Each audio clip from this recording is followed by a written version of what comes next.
दोस्तों नमस्कार, स्वागत है आप सभी का। अगर फिर से चलिए जानते हैं मध्य प्रदेश की ताज़ा खबरों को, लेकिन उससे पहले अगर आपने अभी तक इस चैनल को सब्सक्राइब नहीं करो, सब्सक्राइब कर लें, जिससे कि आपको मध्य प्रदेश की ताज़ा खबर रोजाना मिलती रहे। सबसे पहली बड़ी खबर, मध्य प्रदेश में 1 दिसंबर से चुनाव आयोग तय करेगा मध्य प्रदेश का नया मुख्य सचिव। विधानसभा चुनाव की आचार संहिता लागू है, इसलिए केंद्र सरकार कोई भी निर्णय करने से पहले आयोग से मार्गदर्शन ले रही है कि बैंस को एक और सेवा वृद्धि दी जाए या फिर वरिष्ठता के आधार पर प्रभार दिया जाएगा। बता दें कि 1 दिसंबर से मध्य प्रदेश का मुख्य सचिव कौन होगा, यह चुनाव आयोग तय करने वाला है। मुख्य सचिव इकबाल सिंह बैस को मिली दूसरी सेवा वृद्धि की अवधि 30 नवंबर को समाप्त हो रही है। बड़ी खबर, शासकीय सेवकों और पेंशन धारकों का 4% डीए बढ़ाने का प्रस्ताव चुनाव आयोग को भेजा गया है। मध्य प्रदेश विधानसभा चुनाव से पहले शासकीय सेवकों और पेंशन धारकों का महंगाई भत्ते में 4% की वृद्धि करने का प्रस्ताव सरकार ने चुनाव आयोग को भेज दिया है।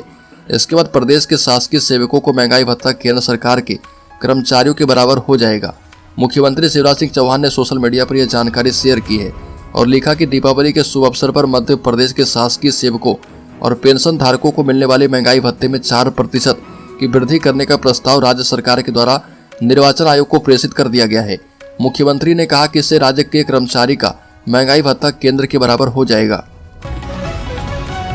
अगली खबर, कांग्रेस के समर्थन में उतरा कुशवाहा समाज, कमलनाथ को वोट देने की लोगों से की अपील। मुरैना में राजनीतिक पार्टियों द्वारा लगातार प्रदेश का दौरा करके अपनी अपनी पार्टी के हित में समर्थन की मांग की जा रही है। वहीं दूसरी तरफ कुशवाहा समाज के लोगों ने बीजेपी प्रत्याशी के खिलाफ हल्ला बोल करते हुए ग्रामीणों से कमलनाथ को वोट देने की अपील की है।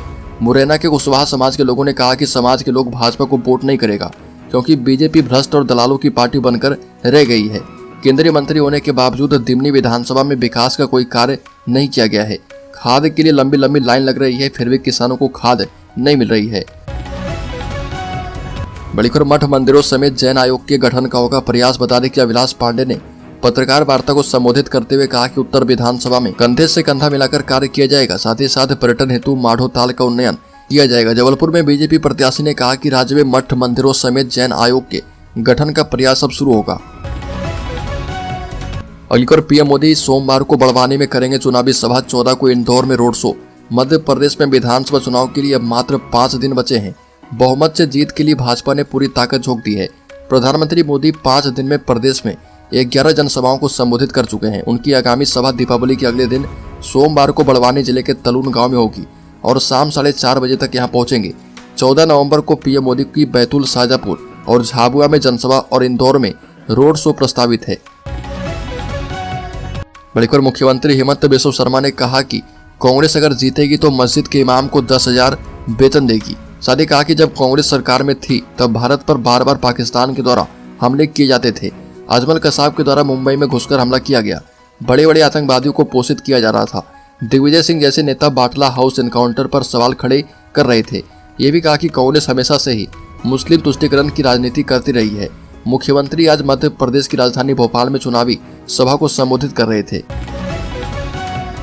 बल्कि बीजेपी ने मध्य प्रदेश की 1,30,00,000 महिलाओं को दिया दीपावली का तोहफा। लाडली बहना योजना में अब मिलेगा पक्का मकान, संकल्प पत्र में की गई है घोषणा। मध्य प्रदेश में 17 नवंबर के दिन विधानसभा चुनाव के मतदान होने वाले हैं। ऐसे में इलेक्शन कैंपेन के बीच बीजेपी ने अपना संकल्प पत्र जारी कर दिया है। बता दें कि इस पत्र को भाजपा के राष्ट्रीय अध्यक्ष जेपी नड्डा जारी कर चुके हैं। छोटी दीपावली पर घोषित संकल्प पत्र में लाडली बहनों को तोहफा देते हुए कहा गया कि अब सभी बहनों को आर्थिक सहायता देने के साथ साथ अब उन्हें पक्के मकान भी दिए जाएंगे। ऐसे में अब इस योजना के तहत करीब 1,30,00,000 लाडली बहनों को पक्का घर दिया जाएगा। ये आवास जो है महिलाओं को मासिक आर्थिक सहायता के साथ मिलेगा। बता दें कि हाल ही में लाडली बहना योजना शुरू कर दी गई थी। इस योजना के चलते बहनों को आर्थिक सहायता दी जा रही है। वहीं मुख्यमंत्री द्वारा आवासहीन बहनों के लिए आवास की सुविधा उपलब्ध करवाने की योजना भी घोषित कर दी गई है। अगली खबर, अमित शाह ने कहा कि कमलनाथ और दिग्विजय सिंह अपने बेटे को सीएम और सोनिया गांधी अपने बेटे को पीएम बनाना चाहते हैं। मध्य प्रदेश के बदनबार में केंद्रीय गृह मंत्री अमित शाह ने एक जनसभा को संबोधित किया। इस दौरान अमित शाह कांग्रेस पर जमकर बरसे और अमित शाह ने कांग्रेस को परिवारवादी पार्टी बताते हुए कहा कि इस पार्टी के हर नेता की कोशिश केवल अपने बेटे को सेट करने की है। अमित शाह ने कहा कि 3 तिगाड़ा काम बिगाड़ा। कांग्रेस पार्टी में भी 3 परिवार है। एक कमलनाथ का, वो नकुलनाथ को मुख्यमंत्री बनाना चाहते हैं। दूसरा दिग्विजय सिंह का, वो भी अपने बेटे को मुख्यमंत्री बनाना चाहते हैं। और तीसरा सोनिया गांधी का, वो राहुल गांधी को प्रधानमंत्री देखना चाहते हैं। कांग्रेस के नेता राजनीति में अपने बेटे को मुख्यमंत्री, प्रधानमंत्री बनाने के लिए हैं। बल्कि जेपी नड्डा ने बड़े नेता को भाजपा में किया शामिल। मध्य प्रदेश में होने वाले विधानसभा चुनाव को बस कुछ ही दिन बचे हैं। इससे पहले भाजपा और कांग्रेस कोई कसर छोड़ नहीं रही है।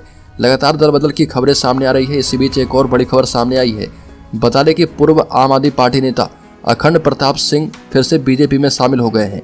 बीजेपी में शामिल करने को लेकर प्रमुख जेपी नड्डा, केंद्रीय मंत्री ज्योतिरादित्य सिंधिया और अन्य भाजपा नेताओं की उपस्थिति में भाजपा में शामिल हुए। बड़ी खबर मध्य प्रदेश के कांग्रेस प्रभारी रणदीप सुरजेवाला ने कहा कि लाडली बहना को 3000 रुपए की बात भाजपा के घोषणा पत्र से गायब है।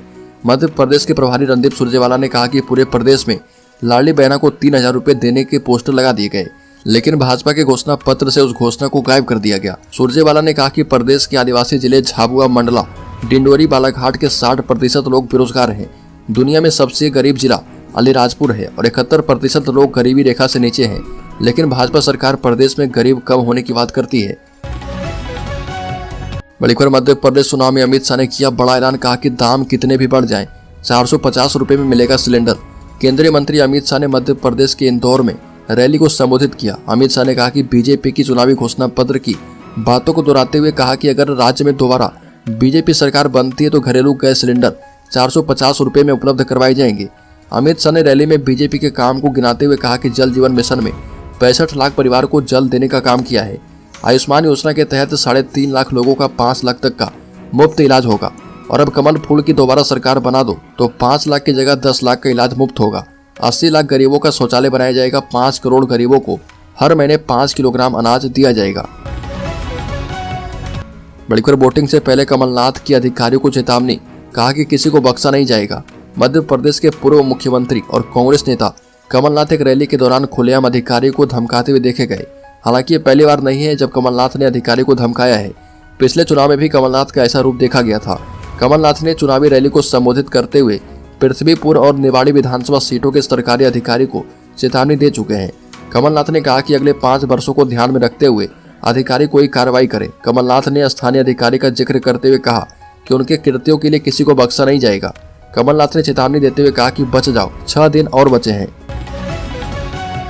बड़ी खबर मध्य प्रदेश में छोटी दीपावली पर बीजेपी ने संकल्प पत्र जारी कर दिए हैं। संकल्प पत्र के मुताबिक 5 वर्षों के लिए प्रधानमंत्री गरीब कल्याण अन्न योजना का क्रियान्वयन करते हुए सभी गरीब परिवार को मुफ्त राशन के साथ रियायती दर पर दाल उपलब्ध करवाई जाएगा। मध्य प्रदेश का कोई भी परिवार बेघर नहीं होगा। लाडली बहनों को मासिक आर्थिक सहायता के साथ आवास का लाभ मिलेगा और एमएसपी के साथ बोनस 2700 प्रति क्विंटल पर गेहूं एवं 3100 प्रति क्विंटल पर धान की खरीद की व्यवस्था किया जाएगा। पीएम किसान सम्मान निधि एवं मुख्यमंत्री किसान कल्याण योजना के लाभार्थियों को वार्षिक 12,000 रुपये दिए जाएंगे और तेंदुपत्ता संग्रहण दर 4,000 प्रति बोरा देना सुनिश्चित किया जाएगा। वहीं गरीब परिवार के सभी छात्र को 12वीं कक्षा तक मुफ्त शिक्षा प्रदान की जाएगी। बल्कि राज्य के भोपाल में हुजूर विधानसभा सीट से भाजपा प्रत्याशी रामेश्वर शर्मा के पक्ष में उतरे हेमंत बिस्व शर्मा ने कहा कि कांग्रेस पार्टी को वोट देने से बाबर और औरंगजेब को विटामिन मिल जाएगा। असम के मुख्यमंत्री हेमंत बिस्व शर्मा ने कहा कि कांग्रेसी उसी मानसिकता के साथ चलते हैं जो बाबर और औरंगजेब की थी।